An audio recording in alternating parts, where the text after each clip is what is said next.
రాశికి అది. మరి మేషరాశి ఏం చేసుకోవాలి? మీకు నెగిటివ్ రాహువు కేతువు కాబట్టి నేను టక్కున వెళ్ళిపోయి రాహుకేతు పూజ కాళహస్తిలో 500 1000 కట్టించి చేయమని చెప్పను. ఎందుకంటే నాది భక్తి మార్గం కాదు, జ్ఞాన మార్గం. మీరు చెయ్యాలి, ఏం చేసినా మీరు చెయ్యాలి, ఏమి తిన్నా మీరు తినాలి, ఏ మంత్రం చదివినా మీరు చదవాలి. అది జ్ఞాన మార్గం.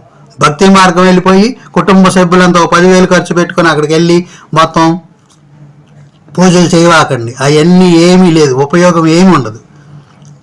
మీరు చేపిస్తేనే వాళ్ళకి 500 లాభం, అట్లాంటిది మీరు చేసుకుంటే ఎంత లాభం? పూజ అనేది పెద్ద కష్టమైంది కాదు, మంత్రం అనేది పెద్ద కష్టమైంది కాదు.